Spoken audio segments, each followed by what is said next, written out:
ஆரம்ப காலத்தில் ஒரு குரு, அப்போ ஒரு சீடன் இருந்தான். அது வேடிக்கையான குரு, வேடிக்கையான சீடன். ஒரு ஆசிரமம். ஒரு நாள் ஒருத்தன் அவசரமாக அந்த குருவை தேடி வந்திருக்கிறான். என்ன விஷயம்னு விசாரித்தார் குரு. உங்கள் சீடர் என்னை அடிச்சுட்டார் அப்படின்னு புகார் பண்ணானா அந்த ஆள். குரு சீடனை கூப்பிட்டார். அடிச்சியா இந்த ஆளை அப்படின்னு கேட்டாரான். ஆமான் இருக்கான் சீடன். ஏன் அடிச்சே அப்படின்னு கேட்டாரான். இந்த ஆள் உங்களை பற்றி மட்டமாக பேசிவிட்டான், என்னால் அதை தாங்கிக்க முடியல, அதனால தான் அடிச்சுட்டேன்ருக்கான். அப்படி என்ன பேசினா அப்படின்னு கேட்டாரான். உன்னுடைய குருநாதர் இப்போல்லாம் அர்த்தமில்லாமல் பேச ஆரம்பிச்சுட்டார் அப்படின்னு சொல்லிவிட்டான், அதனால தான் அடிச்சுட்டேன் அப்படின்னு நானான். அதுக்காக அடித்தே அப்படின்னாரான். நான் அதுக்காக அடிக்கலை குருவே, இப்பெல்லாம் நீங்கள் அர்த்தம் இல்லாமல் பேசுகிறதாக அவன் சொல்கிறான், அப்படின்னா இதுவரைக்கும் நீங்கள் அர்த்தத்தோடு பேசினதாகத்தானே அர்த்தம், அது தப்பு தானே, அதனால தான் அடித்தேன் அப்படின்னு நானான். ஒரு பெரியவர் உட்கார்ந்துருக்கிறார். அவரை சுற்றி அவருடைய தோழர்கள் உட்கார்ந்துருக்கிறாங்க. ஏதோ ஒரு முக்கியமான செய்தியை அவர் அவங்களுக்கு சொல்லிகிட்டு இருக்கிறார். அவங்களும் ஆர்வமாக கேட்டுக்கிட்டு இருக்கிறாங்க. இந்த சமயத்தில் யாரோ ஒரு ஆள் வேகமாக அங்கே வர்றார். வர்ற வேகத்திலேயே எனக்கு ஏதாவது உதவி செய்யுங்க அப்படின்னு கேட்டுக்கிட்டே வர்றார். கேட்கறது உதவி, ஆனால் குரல் மிரட்டுறது மாதிரி இருக்குது, அதட்டி கேட்கறது மாதிரி இருக்குது. இதை கேட்டது அந்த பெரியவர் ஆத்திரப்படலை, ஆனால் அவரை சுற்றி இருந்தவங்க ஆத்திரப்பட்டாங்க. இதை பெரியவர் கவனித்தார். கொஞ்சம் அமைதியாக இருங்கன்னார். வந்தவரை கூப்பிட்டார். அவருக்கு சில பொருள்களை கொடுத்தார். என்னங்க இப்போ உங்களுக்கு மகிழ்ச்சி தானே அப்படின்னார். அப்படின்னு அலட்சியமாக அவர் சொல்கிறார். நான் உங்களை நல்ல முறையில் நடத்தினேன்னா அப்படின்னு கேட்குறாரு அவர் மறுபடியும்.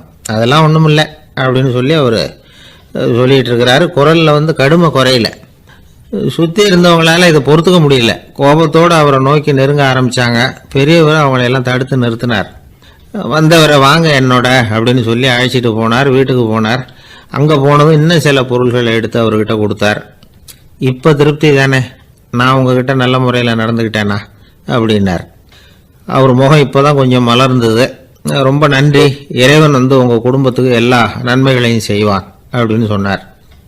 இதே வார்த்தைகளை என்னுடைய தோழர்கள்கிட்டே சொல்லிட்டீங்கன்னா அவங்க கோபம் தணிஞ்சிரும், வர முடியுமான்னார்.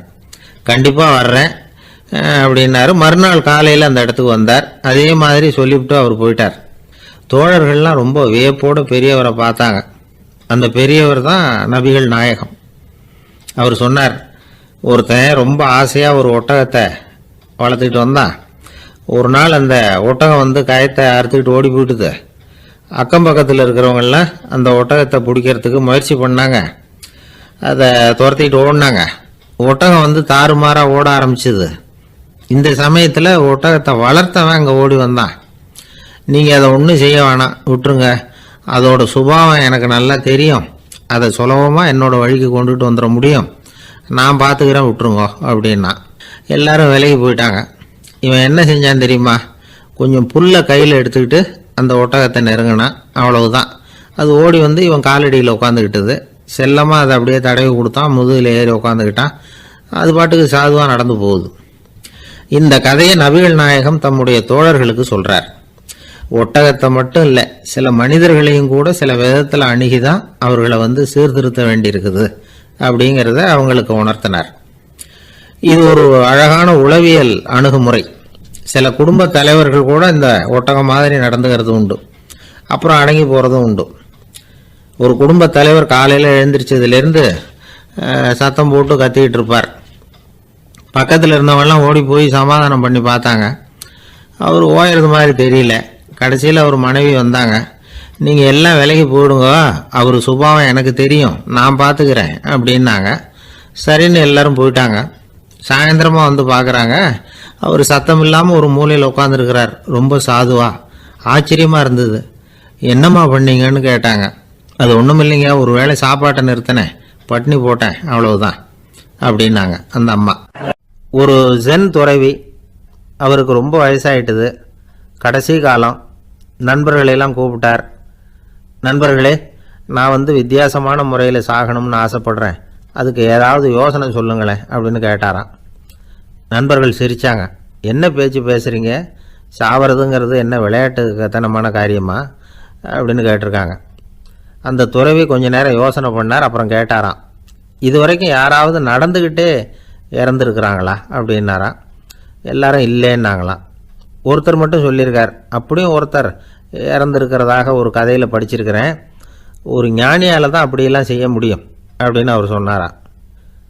சரி அப்படின்னா அந்த முறை நமக்கு வேணாம், நின்றுக்கிட்டே யாராவது உயிரை விட்டுருக்காங்களா அப்படின்னு விசாரிச்சாராம்.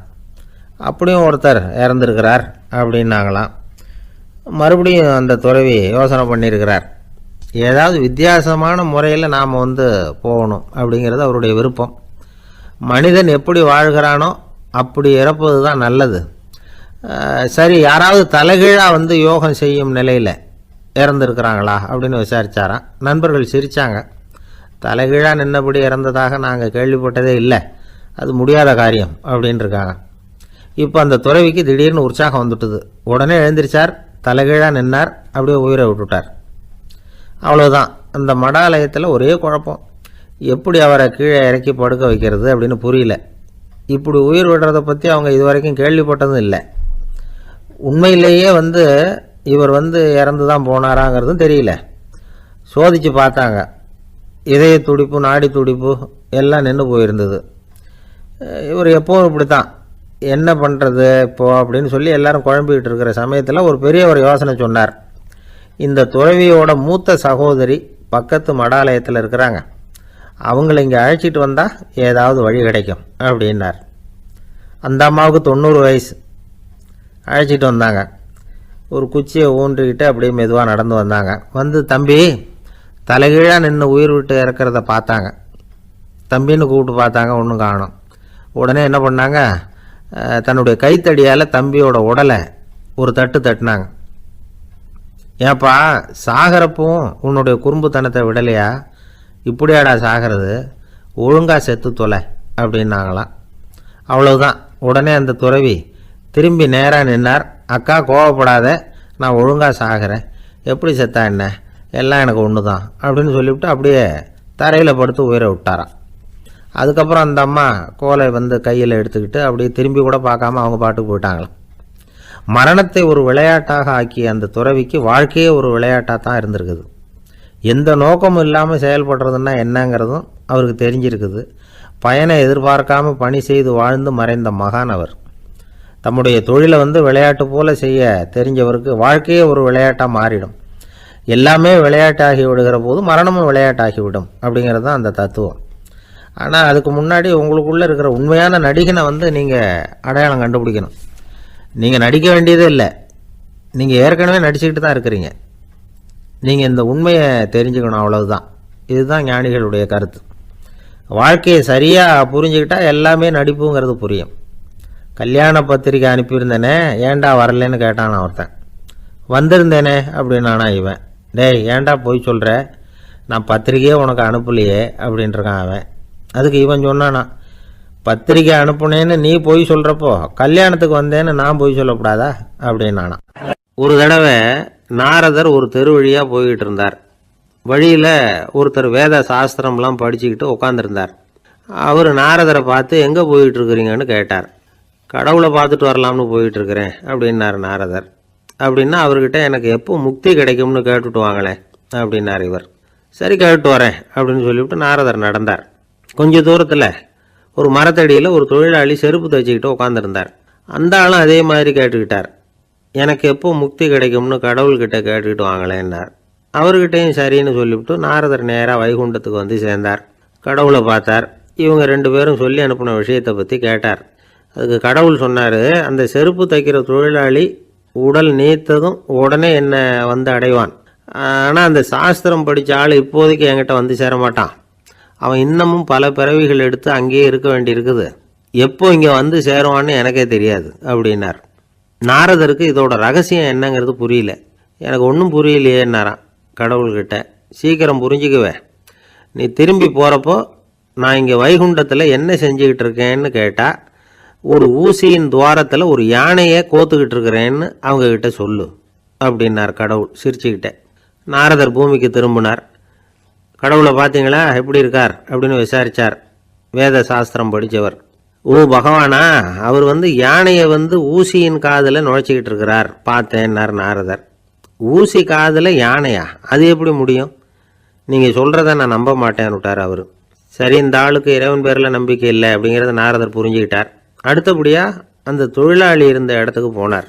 இறைவனை பார்த்தீங்களான்னு கேட்டார் அவர். பார்த்தேன், ஒரு ஊசி துவாரத்தில் யானையை கோத்துக்கிட்டு இருந்தார் அப்படின்னு சொல்லிவிட்டு நாரதர் அந்த ஆள் முகத்தை கவனித்தார். அந்த தொழிலாளி இதை கேட்டுட்டு கொஞ்சம் கூட ஆச்சரியப்படலை. அவரால் முடியாத காரியம் கூட உண்டானார். என்ன இப்படி சொல்கிற, ஊசியின் துவாரத்தில் யானையை கோக்க முடியும்னு நீ நம்புறியா அப்படின்னு கேட்டார் நாரதர். நிச்சயமாக நம்புகிறேன்னார் அவர். அது எப்படி அப்படின்னு கேட்டார் இவர். இதோ பாருங்கள், நான் இந்த ஆலமரத்தடியில் தான் தினமும் உட்காந்துருக்கிறேன். தினமும் இந்த மரத்திலிருந்து எவ்வளவோ பழம் கீழே விழுது. இந்த பழத்தில் இருக்கிற ஒவ்வொரு விதையிலையும் உள்ள ஒரு ஆலமரம் இருக்குது.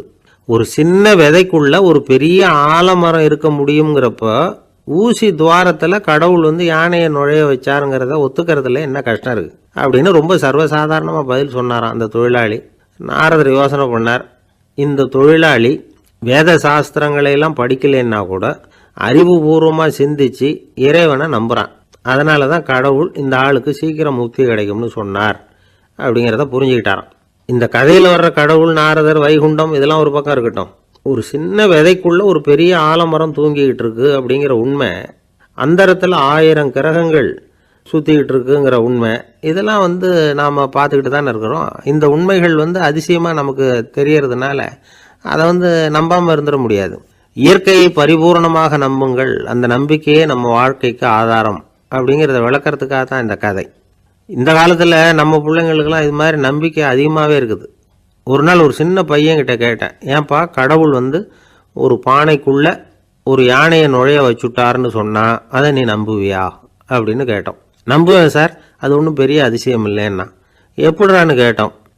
எப்படின்னா அந்த பானை அந்த யானையை விட பெருசாக இருந்திருக்கும், அவ்வளவுதான் அப்படின்னு சொல்கிறான். ஒரு தீக்குச்சி தீப்பெட்டியை பார்த்து கேட்டுதான், நாம் 2 பேரும் தானே உரசிக்கிறோம், ஆனால் நான் மட்டும் தீ பிடிச்சி எரிஞ்சு போகிறேன், நீ அப்படியே இருக்கிறியே அப்படின்னு தான். அதுக்கு தீப்பெட்டி சொல்லியிருக்குது, உனக்கு தலையில் கணம் இருக்குது அதனால் அழிஞ்சு போகிற அப்படின்னு தான். எப்படி இருக்கு பாருங்கள் இந்த பதில். தலையில் கணம் உள்ளவங்க யாருமே சரியாக இருக்க முடியாது. எவ்வளவு பெரியவங்களாக இருந்தாலும் சரி, ரொம்ப கஷ்டம்தான் அது. கர்வம்ங்கிறது கூடவே கூடாது. இதை விளக்கறதுக்கு மகான் ஒருத்தர் ஒரு சம்பவத்தை சொல்கிறார். அர்ஜுனன் தீர்த்த யாத்திரை பண்ணானா. அப்போது தென்னிந்தியாவுக்கு வந்திருக்கிறான். ராமேஸ்வரத்துக்கு போனப்போ அங்கே இலங்கைக்கு கல்லுலாம் அடுக்கி போடப்பட்டிருந்த பாலத்தை பார்த்தானா. ஒரு சின்ன குரங்கு அதுக்கு பக்கத்தில் விளையாடிக்கிட்டு இருந்திருக்கு. அதை பார்த்துட்டு அர்ஜுனன் சிரிச்சிருக்கான். ஏன் சிரிக்கிறேன்னு கேட்டிருக்கு அந்த குரங்கு. ராமன் மிகச்சிறந்த வில் வீரன். அப்படி இருக்கிறப்போ அவன் இலங்கைக்கு அம்புகளாலேயே ஒரு பாலம் கட்டியிருக்கலாம். அதை விட்டுட்டு போயும் உன்ன மாதிரி குரங்குகளை துணையாக வச்சுக்கிட்டு இப்படி ஒரு கருங்கல் பாலத்தை கட்டியிருக்கிறானே அப்படின்னு நானா. அம்புகளால் பாலம் கட்ட முடியுமா அப்படின்னு கேட்டுதான் குரங்கு. ஏன் முடியாது, என்னால் முடியுமேன்றிருக்கான் அர்ஜுனன். அம்பால் பாலம் கட்டலாம், இருந்தாலும் என்ன மாதிரி குரங்குகள் ஏறி நடந்தா அது தாங்குமா? அதனால தான் ராமர் கருங்கல் பாலமே கட்டினார் அப்படின்றது குரங்கு சொல்லிச்சான். அப்படியே சொல்கிற, நான் வேணும்னா இப்போ அம்புகளாலேயே ஒரு பாலத்தை கட்டுறேன், நீ அது மேலே ஏறி நடந்து பார். பாலம் விழுந்துட்டுதுன்னா நான் தீ மூட்டி அதில் குதித்து உயிர் தியாகம் பண்ணி விடுறேன் அப்படின்னு நான் ரொம்ப கோபமாக. உடனே அந்த சின்ன குரங்கு பெரிய உருவம் எடுத்துட்டு தான் கையில் கதையோடு அர்ஜுனன் முன்னாடி நிற்கிறான் அனுமன். பார்த்தா, என்னுடைய தலைவர் ராமரையா இழிவாக பேசுகிற, நீ இப்போ பாலம் கட்டு, நான் என்னுடைய பலத்தை காட்டுறேன் அப்படின்னு அனுமன். அர்ஜுனன் தன்னுடைய காண்டிபத்தை எடுக்கிறான், சரமாரியாக அம்புகளை விடுறான். அதெல்லாம் ஒன்றோட ஒன்று கோத்துக்கிட்டு அப்படியே பாலம் மாதிரி நிற்கிது. அர்ஜுனன் தலை நிமிர்ந்து நின்னான். அனுமன் உயர கிளம்பி அங்கேருந்து பாலத்தில் பொத்துன்னு இறங்கினான். பாலம் அப்படியே நொறுங்கி போச்சு தூள் தூளாக. என்ன அர்ஜுனா, இப்போ என்ன செய்ய போகிற அப்படின்னு நான் ஏளனமா. அர்ஜுனன் தலையை தொங்க போட்டுக்கிட்டான். சொன்னபடி தீ மூட்டி அதில் குதிக்கிறதுக்காக 3 தடவை சுற்றி வந்தான். அப்போது கிருஷ்ணர் அங்கே வந்தார். என்ன அர்ஜுனா, என்ன நடக்குது, என்ன இது அப்படின்னு ஒன்றும் தெரியாத மாதிரி கேட்டார். அர்ஜுனன் வாயை திறக்கிறதுக்கு முன்னாடி அனுமன் வாயை திறந்தான், நடந்ததை சொன்னான். அர்ஜுனன் சவால் விட்டபடி உயிர் திறந்தே ஆகணும்னு அனுமன். கிருஷ்ணர் யோசனை பண்ணார். நல்லது, இந்த சவால் விட்டதுக்கும் நடந்ததுக்கும் யார் சாட்சி? பெரிய ஒருத்தரை சாட்சியாக வச்சுக்கிட்டல்லவா நீங்கள் இந்த போட்டியை நடத்தியிருக்கணும் அப்படின்னார். அதனால் என்ன, இப்போ மறுபடியும் அந்த போட்டியை நடத்தி விட்டா போச்சு, என்னால் அந்த அம்பு பாலத்தை நொறுக்க முடியாதா அப்படின்னு அனுமன். சரி, இப்போ மறுபடியும் அது நடக்கட்டும்னார் கிருஷ்ணர். அர்ஜுனன் அம்பு பாலம் அமைச்சான். அனுமன் ஏறி குதிச்சான். பாலம் அசைஞ்சு கொடுக்கவே இல்லை, அவ்வளோ உறுதியாக இருக்குது. இப்போ அனுமன் தலையை குனிஞ்சிக்கிட்டான். அர்ஜுனன் நன்றியோடு நிமிர்ந்து பார்த்தான். கிருஷ்ணருடைய தோள்கள்லேயும் முதுகள்லேயும் ரத்தம். என்ன சுவாமி, என்ன நடந்ததுன்னு நான் பதறி போய், உன் அம்பு பாலத்தை நான் தான் முட்டு கொடுத்து தாங்கிட்டு இருந்தேன்.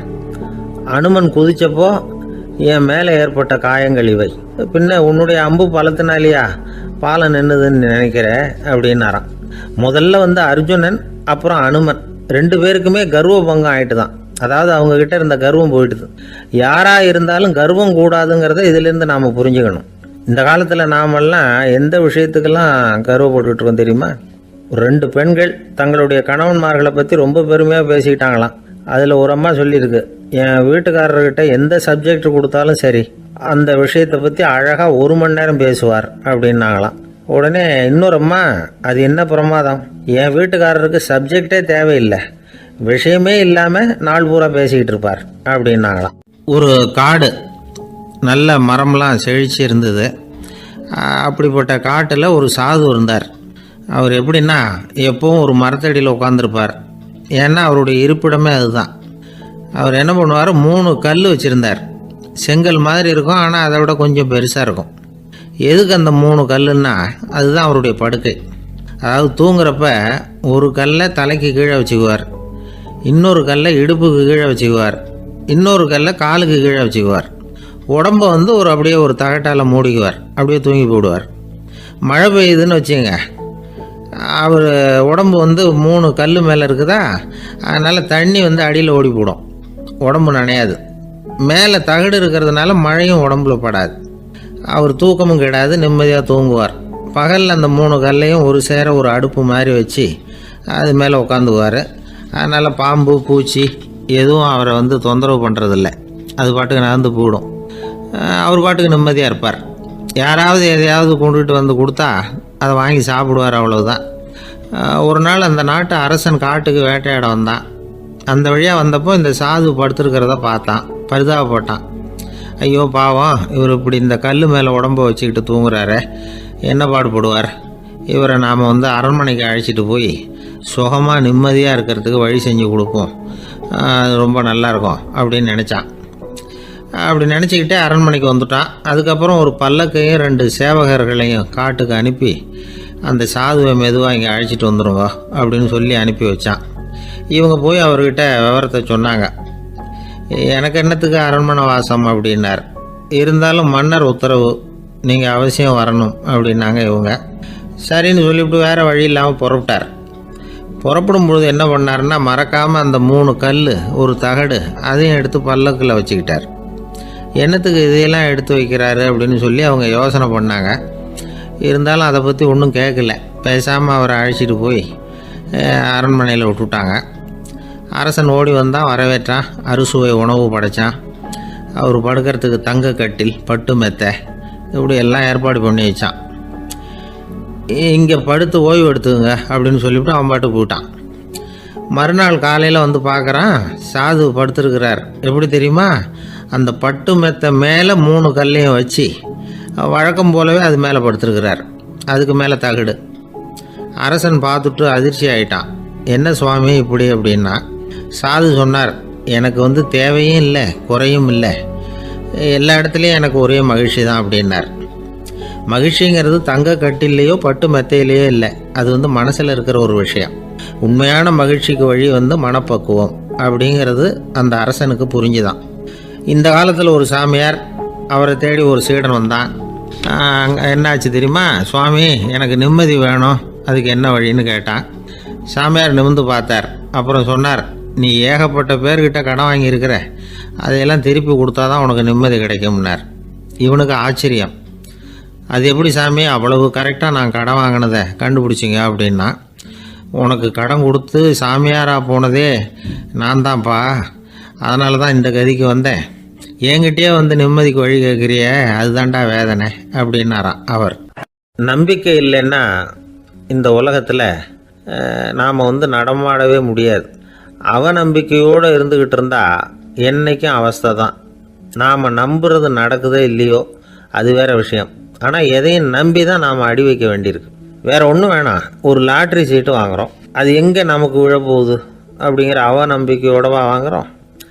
பரிசு நமக்கு தான் அப்படிங்கிற நம்பிக்கை உள்ளூர இருக்கிறதுனால தான் அதை வாங்குகிறோம். இருந்தாலும் முடிவு வேறு மாதிரி ஆகிடுது. அதுக்காக மனசு சோர்ந்து போகிறதில்ல. அடுத்த மாதமும் சீட்டு வாங்குகிறோம். இந்த நம்பிக்கை தான் மனித வாழ்க்கைக்கு ஆதாரம். ஒரு கடையில் போய் டீ சாப்பிட்றீங்க. அந்த டீ நல்ல டீ தானா, அதில் விஷம் கலந்துருக்குமா அப்படிங்கிற சந்தேகம் வந்துட்டுதுன்னு வச்சுங்க. அதுக்கப்புறம் அதை எப்படி நீங்கள் சாப்பிட முடியும்? நம்பி தான் சாப்பிட்ணும். ரயில் ஒழுங்காக போய் சேருங்கிற நம்பிக்கை இருக்கிறதுனால தான் அதில் ஏறி உட்காடுறோம். லெட்டர் ஒழுங்காக போய் சேருங்கிற நம்பிக்கை இருக்கிறதுனால தான் பெட்டியில் போடுறோம். சரி, நம்ம கதையெல்லாம் நம்மளோட இருக்கட்டும்.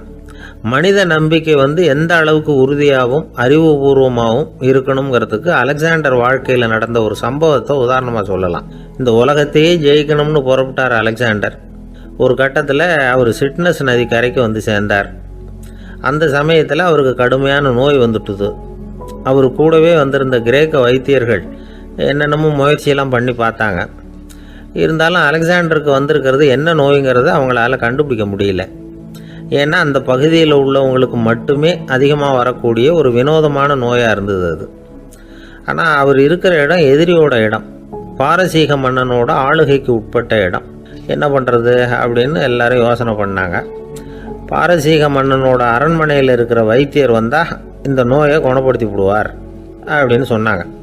இருந்தாலும் எதிரியோட நாட்டில் இருக்கிற வைத்தியரை கூப்பிட்டு எப்படி நம்பி வைத்தியம் பார்க்க சொல்கிறது அப்படின்னு சொல்லி எல்லோரும் தயங்கினாங்க. ஆனால் அலெக்சாண்டர் தயங்கலை. பரவாயில்ல, அழைச்சிட்டு வாங்கன்னு விட்டார். உடனே அவரை போய் அழைச்சிட்டு வந்துட்டாங்க. அவர் வந்தார். அலெக்சாண்டர் உடம்பை பரிசோதனை பண்ணி பார்த்தார். சரி, இதை குணப்படுத்தி விடலாம், பயப்பட வேண்டியதில்லை. ஆனால் இதுக்கு ஒரு மூலிகை ரசம் தயார் பண்ணி கொடுக்கணும். நான் போய் அதை தயார் பண்ணிவிட்டு 2 நாளில் திரும்பி வந்துடுறேன் அப்படின்னு சொல்லிவிட்டு போனார் அந்த வைத்தியர். அதே மாதிரி 2 நாளில் திரும்பி வந்தார் மூலிகை ரசத்தோட. இதுக்கு இடையில் அலெக்சாண்டரோட தளபதிகளில் ஒருத்தர் ரகசியமாக ஒரு எச்சரிக்கை கடிதம் கொடுத்து அனுப்பியிருக்கிறான். அதை வாங்கி என்ன விஷயம்னு பார்த்தார்.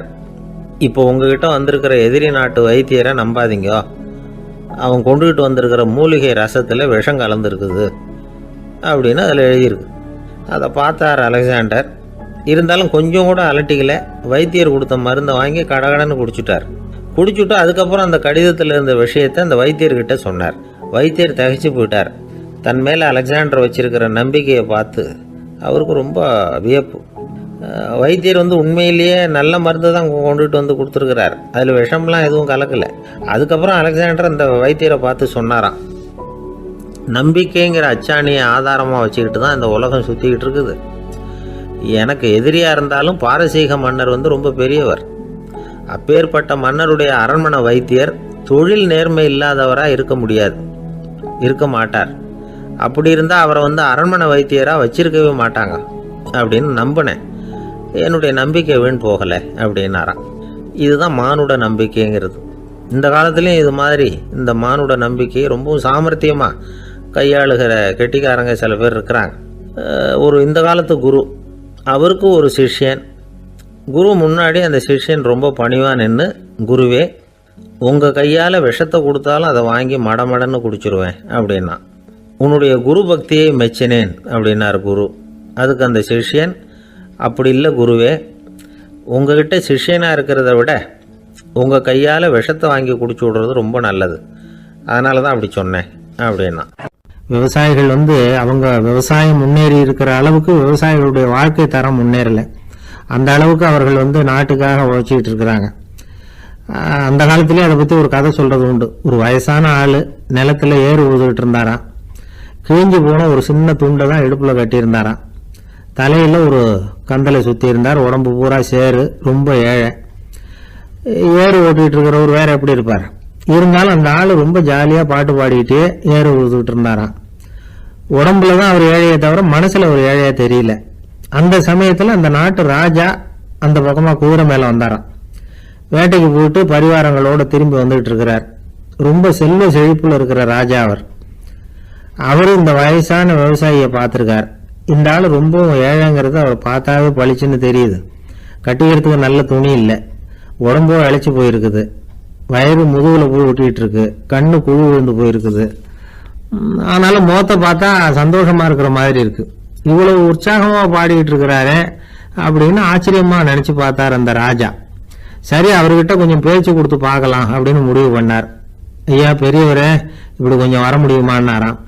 பொழுது போகிறதுக்குள்ளே நான் இந்த வயல் பூரா உழவு ஓட்டி ஆகணும், அதனால் பேசுறதுக்கு நேரம் இல்லை அப்படின்னாராம் அந்த பெரியவர். என்ன அவ்வளவு அவசரமா? மீதி இருந்தால் நாளைக்கு உழுதப்படாதா? அது சரி, உனக்கு எத்தனை ஏக்கர் நிலம் இருக்குது அப்படின்னு விசாரிச்சிருக்கார் ராஜா. எனக்குன்னு சொந்தமாக உள்ளங்கை அளவு கூட நிலம் கிடையாது. இது எங்கள் முதலாளியோட நிலம். இதை பூராவும் உழுது முடிச்சாதான் அவர் கூலி கொடுப்பார். நான் கூலிக்கு உழுதுகிட்டு இருக்கிறேன்.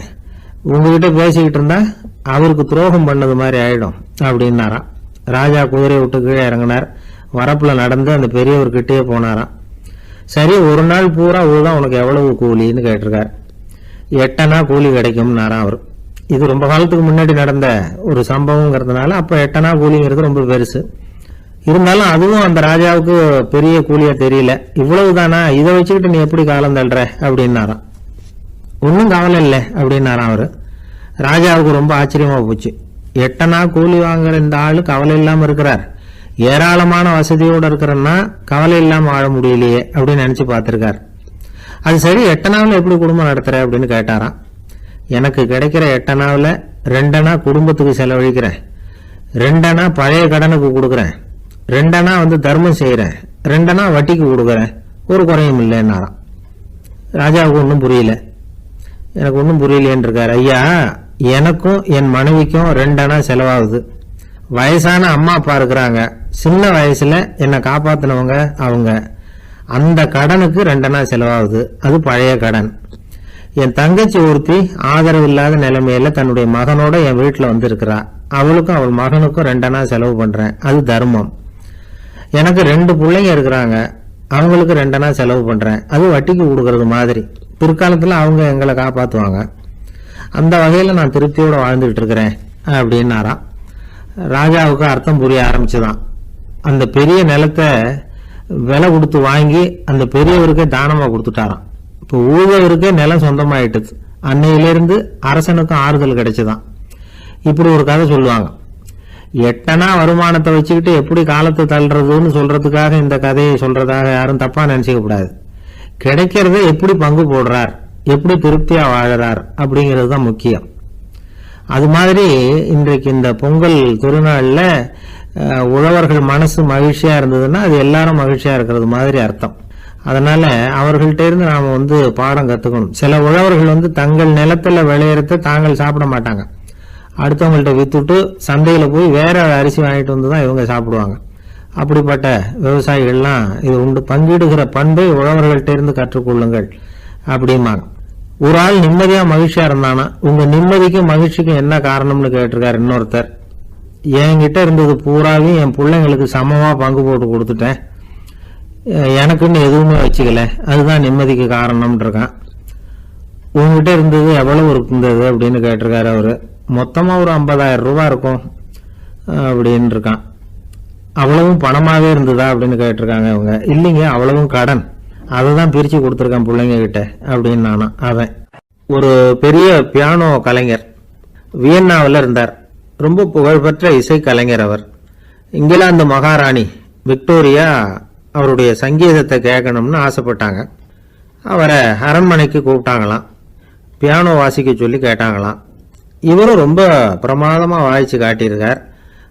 உடனே பாராட்டி பரிசுகள்லாம் கொடுத்து அனுப்புனாங்களாம். அந்த இசையை கேட்கறதுல அரசிக்கு ரொம்பவும் ஆர்வம் உண்டு. அதனால அதுக்கப்புறமும் அந்த கலைஞர் அடிக்கடி அரண்மனைக்கு வர வேண்டிய அவசியம் ஏற்பட்டது. ஏன்னா அரசி கூப்பிட ஆரம்பிச்சாங்க. இவர் போகணும், அங்கே இசை நிகழ்ச்சி நடத்தணும். இவர் அங்கே பாடி வாசிக்கிறது உண்டு. ஒரு தடவை மகாராணி அவரை பார்த்து, உங்க நாட்டு தேசிய கீதம் பாடுங்களேன் அப்படின்னு கேட்டாங்களாம். உடனே அவர் தன்னுடைய நாடான ஆஸ்திரியாவின் தேசிய கீதத்தை பாடியிருக்கிறார். அவர் பாட ஆரம்பிச்ச உடனே மகாராணி எழுந்திருச்சு நின்னாங்களாம். அதுக்கு மரியாதை செலுத்துற நோக்கத்தோட பாட்டு முடிகிற வரைக்கும் அப்படியே நின்றுகிட்டு இருந்தாங்களாம். இதுதான் அந்த அரசியினுடைய பெருந்தன்மை. அதாவது நாட்டுப்பற்றுங்கிறது அந்த அளவுக்கு அப்படி இருக்கணும். இப்படி ஒரு அரசியே நம்ம நாட்டு தேசிய கீதத்துக்கு எழுந்திருச்சு நின்று மரியாதை செலுத்துறாங்க அப்படிங்கிறத புரிஞ்சுக்கும் பொழுது அந்த முதிய கலைஞரின் மகிழ்ச்சிக்கு அளவே இல்லையாம். அதுக்கப்புறம் அந்த பியானோ கலைஞர் ஒரு நாள் தன்னுடைய நண்பர் ஒருத்தர்கிட்ட பேசிக்கிட்டு இருந்தாராம். அப்போ சொன்னாராம், மகாராணியார் எனக்கு எவ்வளவோ பரிசுகள்லாம் கொடுத்துருக்குறாங்க. ஒரு தடவை எனக்கு வைரக்கல் பதித்த அணி ஒன்றை கூட பரிசாக கொடுத்தாங்க. ஆனால் அதை விட உயர்ந்த விலை மதிக்க முடியாத அணி என்ன தெரியுமா? நான் என்னுடைய நாட்டு தேசிய கீதத்தை நான் பாடுறப்போ அவங்க எழுந்திரிச்சு நின்று மரியாதை செலுத்தினாங்களே, அதுதான் எனக்கு கிடைச்ச மிகப்பெரிய பரிசு அப்படின்னாராம். எனக்கு தெரிஞ்ச சங்கீத வித்வான் ஒருத்தர் இருக்கார். சமீபத்தில் ஒரு நாள் அவரை பார்த்தேன். எப்படி போயிட்டுருக்கு உங்கள் தொழில் அப்படின்னு கேட்டேன். ரொம்பவும் வித்தியாசமாக போயிட்டுருக்குங்க அப்படின்னார். என்ன சொல்கிறீங்க அப்படின்னேன். முன்னாடியெல்லாம் நான் பாடினா எதிரில் இருக்கிறவங்க தான் எழுந்திரிச்சு போயிட்டு இருந்தாங்க. இப்போ எப்படின்னா நான் பாட ஆரம்பிச்சுட்டா உடனே